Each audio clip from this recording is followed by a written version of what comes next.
Pak Rosan, kalau tadi disebutkan vaksinasi mandiri nanti bisa jadi melukai rasa keadilan masyarakat, apa tanggapan Anda? Oke, mungkin yang perlu saya sampaikan bahwa ini sebetulnya penerima akhir dari vaksin ini tetap gratis. Itu filosofinya. Oke. Nah, jadi yang saya mau sampaikan, walaupun perusahaan membeli, tapi kan ini untuk para pekerja kita, para karyawan kita, itu tetap gratis. Jadi itu pertama tidak ada yang merubah dari situ.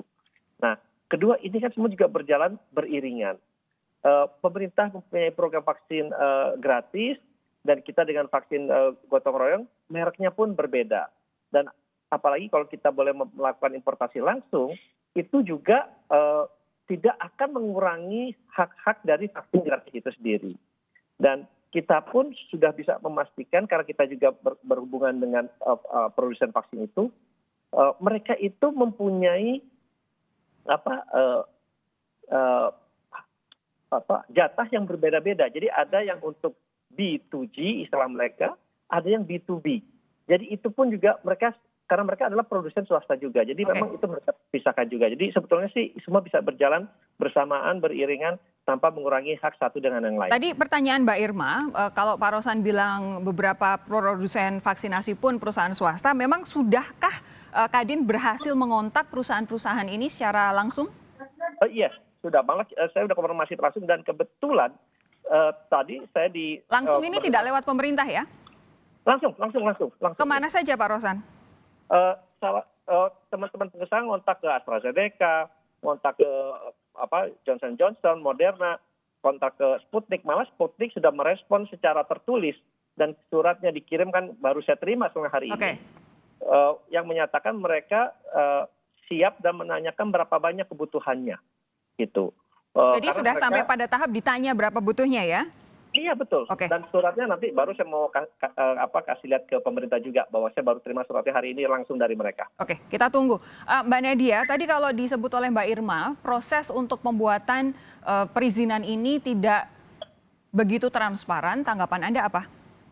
Ya jadi Pak Menkes itu terakhir berkonsultasi dengan KPK ya tentang bagaimana kebijakan vaksin gotong royong ini bisa diambil kita dengan baik. Jadi memang sesuai dengan hasil konsultasi tersebut ada beberapa rambu-rambu yang memang harus kami patuhi ya Mbak Sofi ya. Yang pasti Kemenkes ini dalam hal pelaksanaan vaksinasi gotong royong bukan yang sebagai pelaksana ya, tetapi kita hanya akan nanti membuat regulasi. Dan seperti yang Mbak Irma sampaikan, jangan sampai haknya masyarakat itu akan menjadi berkurang karena adanya vaksin gotong royong ini. Jadi memang beberapa tadi yang sudah kita atur bahwa kemungkinan besar bahwa Bio Farma akan tetap menjadi importir tunggal ya, karena kita akan mencegah juga terjadinya atau beredarnya jenis vaksin palsu yang harus kita waspadai ya.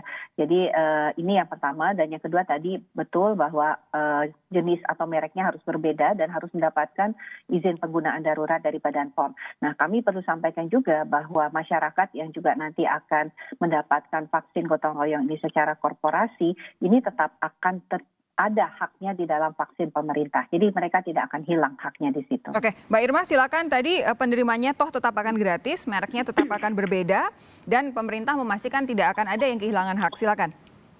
Oke, ya kami mengetahui Pak Menkes berkonsultasi dengan KPK itu ya. Tetapi kami ingin tetap menuntut bahwa pembuatan peraturan perundang-undangan, meskipun itu Permenkes, itu sebaiknya juga dibuat terbuka. Jadi masyarakat sipil juga dilibatkan, apalagi ini ada hak masyarakat sipil yang ada di situ. Nah, soal perbedaan merek, ini tadi yang sudah sampai Mbak. Jadi kalau ada berapa ya, kalau tadi disebut Sputnik misalnya yang sudah berkirim surat, efikasinya itu paling tinggi, 92%. Yang gratis hanya mendapatkan efikasi yang 65%. Nah ini kesenjangannya yang sudah sangat menohok sekali. Nah ini bagaimana kemudian pemerintah harus mempertimbangkan soal diskriminasi safety dan efikasi dari produk tersebut.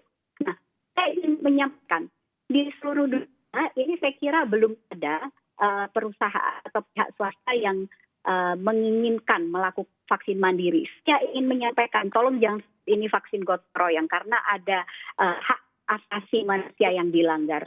Ini menghijack makna kata gotong royong yang harusnya dilakukan dengan tulus, tidak ada konflik kepentingan dan lain sebagainya. Nah, jadi mungkin sendiri saja Bu Nadia menggunakannya. Nah, jadi di Amerika contohnya ini Mbak Irma, sedikit saja waktu kita sudah pendek sekali. Boleh saya ingin menyampaikan bahwa kalau swasta ingin berperan untuk membantu pemerintah untuk mempercepat pencapaian herd immunity, itu banyak sekali yang bisa dilakukan. Saya yakin Pak Ruslan dan para pengusaha yang bergabung di Kadin ini punya infrastruktur yang bagus sekali untuk mendukung misalnya pengadaan storage, cold chain, distribusi, pengadaan data dan lain sebagainya. Ini mungkin bisa dilakukan dan pemerintah fokus untuk memastikan terkejar itu percepatan pemenuhan vaksin. Yang ini saya sampaikan, di Amerika pun tidak ada perusahaan yang meminta vaksin mandiri. Tetapi ini cukup menarik. Minggu lalu Transparansi Internasional itu meluncurkan indeks korupsi. Negara yang indeks korupsinya rendah itu justru malah mengusulkan untuk mengadakan vaksin mandiri seperti Indonesia dan juga Pakistan. Nah, ini rasanya perlu menjadi bahan evaluasi kita bersama untuk melihat peluang ke depan itu seperti apa. Bagaimana nanti peluang kepentingan para pengusaha ini dengan pemerintah dan lain sebagainya. Karena sebenarnya anggaran untuk pengadaan vaksin pun sebenarnya sudah direalokasi dan ditambahkan pemerintah. Jadi harusnya dari sisi anggaran juga sudah cukup dan tidak perlu lagi membuka opsi vaksinasi mandiri demi memenuhi atas kesehatan untuk seluruh masyarakat Indonesia supaya adil dan setara dalam mendapatkan vaksinasi COVID-19. Yang pasti ini masih terus bergulir, masih berupa wacana, masih ditunggu oleh para pengusaha izinnya. Kita akan kawal bersama untuk memastikan tidak ada hak warga, terutama mereka yang rentan dan secara kesehatan dan secara ekonomi yang terambil begitu ya, direbut karena program vaksinasi mandiri. Mbak Irma, terima kasih. Pak Rosan, terima kasih. Mbak Nadia, terima kasih sudah bergabung malam hari ini bersama kami. Sehat terus.